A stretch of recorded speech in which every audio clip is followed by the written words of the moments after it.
아파도 주인공인 두 소녀가 있습니다. 두 소녀는 공부의 목적으로 만났지만 바로 맛있게 과자를 먹습니다. 첫 만남부터 다른 사람과 다르다는 걸 느낄 릴리는 면전에 대고 넌 많은 감정을 느끼는 것 같아 오징어같이 신선하다라고 얘기하지만 아만다는 감정이 없는 반사회적 인격 장애를 가지고 있다는 말을 합니다. 다음날 공부를 하던 중 릴리의 계부를 만나게 되고 아만다는 관심법을 사용해 릴리가 계부를 싫어하는 걸 알게 됩니다. 마음을 들킨 릴리는 자리를 피해버리고 아만다는 그녀의 화를 풀어주기 위해 안아줘.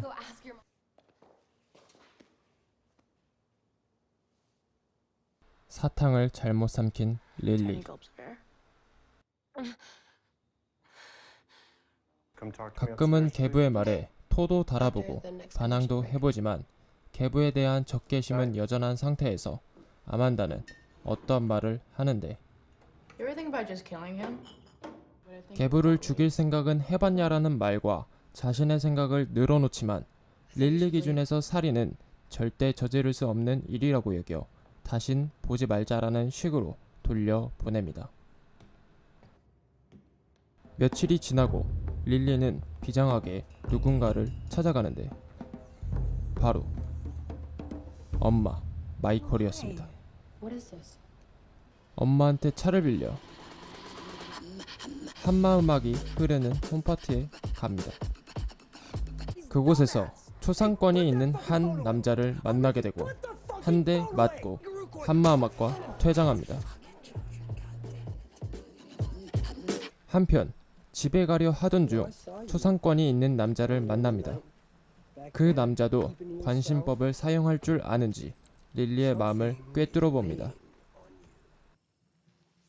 계부를 죽여야 할지 아님 다른 방법이 있을지 점점 혼란스러워지던 릴리는 직접 아만다를 찾아갑니다. 계부에 대한 말을 어렵게 꺼냈지만 예상치 못한 아만다의 답변을 듣게 되고 마지막 심정으로 엄마한테 계부에 대한 말을 돌려서 말하지만 학교 또한 계부가 원하는 학교로 이미 입학이 되어 있는 사실을 알게 되고 계부를 죽여야겠다는 다짐을 합니다. 하지만 코와 팔만 아작난 계부를 본 릴리는 확실하게 죽일 방법을 모색합니다. 바로 초상권 있는 남자. 돈을 주고 자신의 집으로 데려와 계획을 짜던 중 계부를 죽이는 것이 합의가 아닌 협박인 것을 알게 된 초상권남은 하지 않겠다고 하여 실랑이가 벌어지고 결국 아만다는 초상권남의 뚝배기를 내려칩니다. 뚝배기가 깨진 초상권남한테 3일 후에 살인을 하면 된다고 얘기를 하고 엄마와 같이 온천 여행을 가는데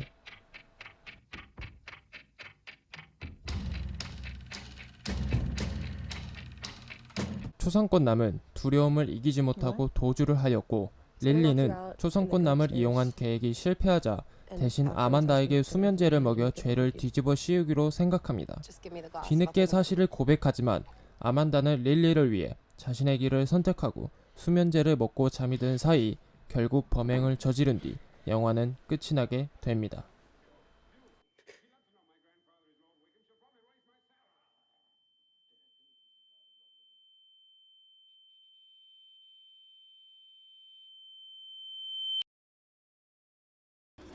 영화 서러브레드의 뜻은 경주 능력이 우수한 말을 만들기 위해 교배시켜 만든 말을 뜻합니다.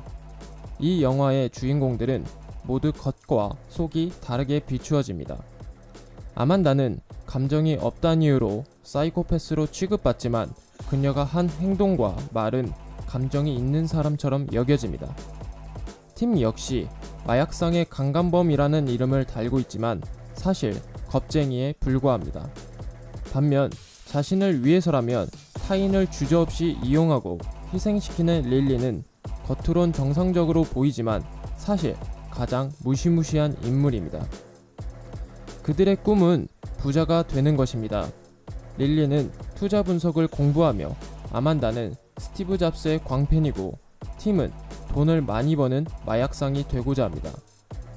그러나 그들은 돈이라는 권력이 없으며 그래서 이를 갖고 있는 기성세대에 대한 분노를 표출합니다. 돈이 곧 권력인 자본주의 사회. 그것을 비추는 영화가 아닌지 생각해봅니다. 영화 서러브레드였습니다.